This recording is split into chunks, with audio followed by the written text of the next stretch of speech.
everyone, it's Jordan with Perfect and Paperless. Welcome back or welcome to the channel if you're new around here. In today's video, I'm going to be comparing and reviewing 3 cheaper alternatives to the Apple Pencil. I got this first one off of Amazon. The brand is Jamjake. It looks and feels a lot like the second generation Apple Pencil, except this one is much lighter weight than the Apple Pencil, so that can be a good or bad thing depending on your preference. It also has this flat ridge on it similar to the Apple Pencil so that it does not roll off the table, which I really appreciate, and it charges through a USB-C cable, which is included with the purchase. Unlike the Apple Pencil, this one does not pair via Bluetooth. To turn it on, you'll just tap the top and you see that light turns on. You'll also get a few extra stylus nibs with your purchase. Similarly to the second gen Apple Pencil, this one will magnetize to the side of your iPad. The next one is the Adonit Note. This one is really cool looking. It's made to mimic the look and feel of a fountain pen. The charging port for this one is at the top and it comes with a micro USB cable to charge it with. And then this one also does not pair via Bluetooth to your iPad, so it does have an on-off button with a light that indicates when it's on or off. And then it also has this fancy pen clip, of course, to mimic that fountain pen feel, and it keeps it from rolling off your desk since it is a round design. The last one is the Logitech Crayon. I've heard lots of great things about this one, so I was really excited to get my hands on it. This one has a unique flat design, and to be honest, that makes it feel a little uncomfortable and unnatural in my hand, but I feel like the more I use it, the more I would adjust to that. This one uses a lightning USB cable to charge, which is not included with your purchase, and I really wish that it was. So depending on the phone you have, you can use that charger, or you would have to go buy a lightning USB cable.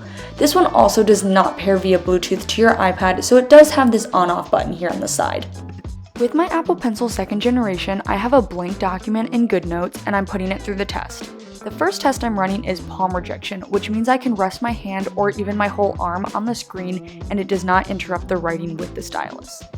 I'm also looking at pressure sensitivity. This means that my stroke should directly reflect when I apply less pressure versus when I apply more pressure. I'm using the brush pen at 100% sensitivity, which is extremely sensitive, so I'm going to dial that back to 50%, which is a little more average, and see what it looks like then.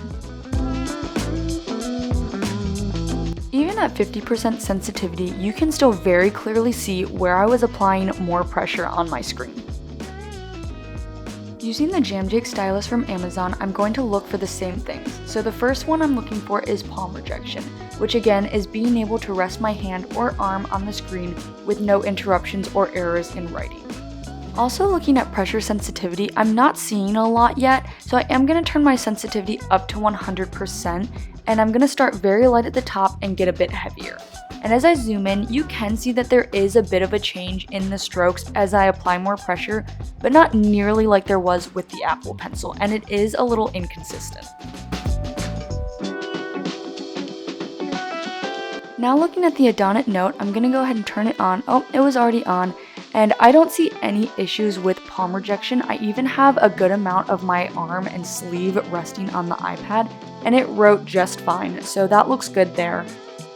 Looking for pressure sensitivity, I'm also going to start with light strokes at the top and get heavier at the bottom, and you can see that there is a little bit of a change here. Again, not quite as consistent and not quite as heavy as the Apple Pencil was, but there is a bit of pressure sensitivity picked up. While it doesn't quite compare to the Apple Pencil, this one does perform better than the previously shown Jamjake stylus. The last one is the Logitech Crayon, and I don't see any issues with palm rejection with this one. Again, I've got a fair amount of my hand and now my arm on the screen, and no interruptions, no lag in the drawing. In checking my pressure sensitivity, I see that I'm already at 100%, so things should look good here. I'm starting very light at the top again and getting heavier, and you can see without even zooming in that there is a noticeable difference in my strokes when I apply more pressure. The Logitech Crayon still does not quite compare to the Apple Pencil, but it does outperform the Jamjake stylus and the Adonit Note. If I had to choose between one of the styluses shown today, I would definitely go for the Logitech Crayon. It wasn't super natural to hold in my hand, but I do think with time and using it more often, I would get used to that. I also know that it was the most expensive of the 3 options, but I do think that the functionality matches the Apple Pencil the best. With that being said, I think that the Apple Pencil is still superior to other styluses on the market, and if you're able to and willing to, I would definitely try to save and spring for the Apple Pencil.